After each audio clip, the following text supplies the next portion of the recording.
Ontem você viu aqui no Jornal Nacional que o acordo ortográfico assinado por Brasil, Portugal e outros 6 países ainda gera dúvidas e críticas. Hoje, a gente vai mostrar que para unificar a língua aparecem dificuldades onde menos se espera. Nós estamos na Rua Capela, no centro de Aracaju. Bem aqui passa a linha de fronteira que separa a língua portuguesa falada no Brasil da língua falada nos outros países que também assinaram o acordo ortográfico.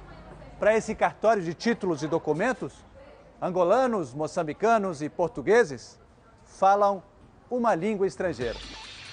Em março deste ano, o advogado Lucas chegou com certidões de nascimento, casamento e de óbito da mãe de um cliente angolano. Papéis escritos em português, carimbos angolanos e até do consulado brasileiro em Luanda, capital de Angola. Mas o cartório exigiu. A papelada precisava ser traduzida do português para o português. É que a lei de registros públicos exige a tradução de documentos estrangeiros. O caso foi parar na justiça. A minha obrigação de normal de cartório foi realmente provocar essa dúvida, suscitar essa dúvida para que fique para todos os cartórios de Sergipe.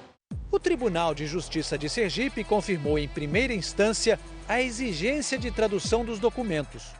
Se houvesse algum problema com o documento em si, determinaria uma perícia, determinaria uma outra coisa para solucionar, mas jamais a tradução juramentada de português para português. Nós falamos com o cliente Luiz Felipe pela internet. Ele veio ao Brasil para fazer o inventário dessa casa que herdou da mãe. Voltou sem resolver nada. Uma coisa é dizer que o documento não está legível, se fosse o caso que não foi. Agora, dizer que tem que traduzir de português para português é, no meu ponto de vista, um bocado ridículo, é algo completamente despropositado. A Justiça publicou a decisão em português. Claro, quer dizer, nem tanto. Acolho a pretensão exordial para fins de considerar válida a exigência de tradução juramentada dos documentos estrangeiros apresentados pelo suscitado, devendo a tabeliã suscitante proceder o cancelamento da prenotação realizada e consequente devolução dos valores pagos pelo suscitado. E aí, entendeu o que é suscitado, suscitante, pretensão exordial? Tudo isso está na decisão da juíza Érica Magre do Tribunal de Justiça de Sergipe. Para ela, documentos angolanos escritos em português só têm validade no Brasil se forem traduzidos para o português. Agora, será que também não era o caso de traduzir documentos, decisões de tribunais de todo o país para o português que você entende?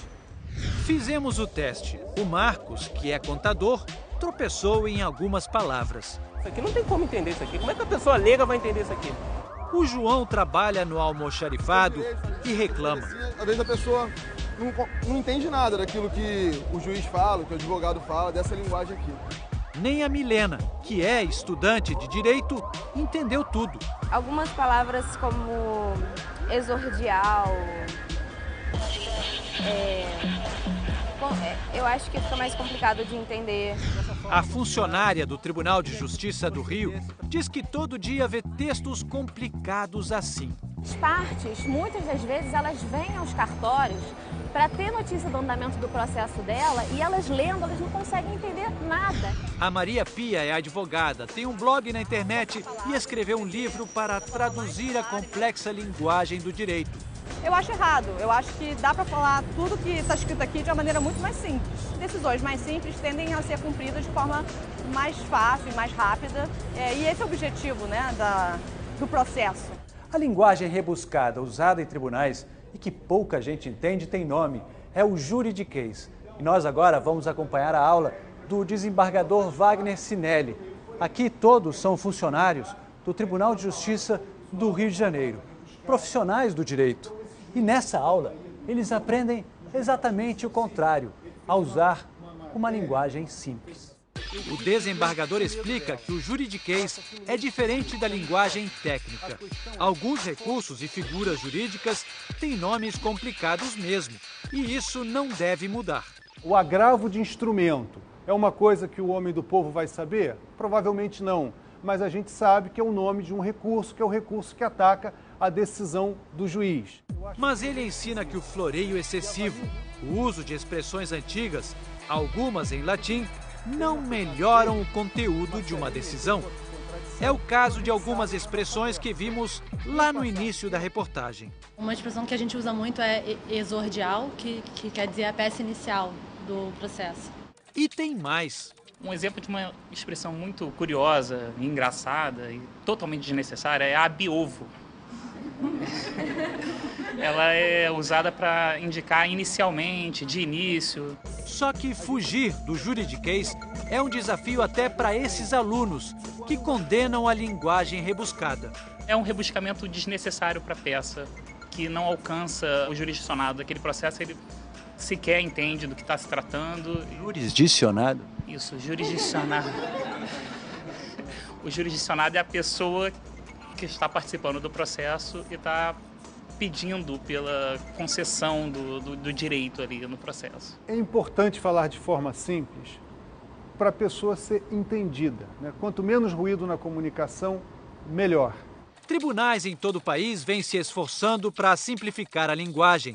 A orientação é que juízes escrevam sentenças de forma clara e direta para que qualquer pessoa entenda. A autoridade se impõe não com palavras, a autoridade se impõe com respeito, com forma, com educação e principalmente com honestidade e justiça nas suas decisões.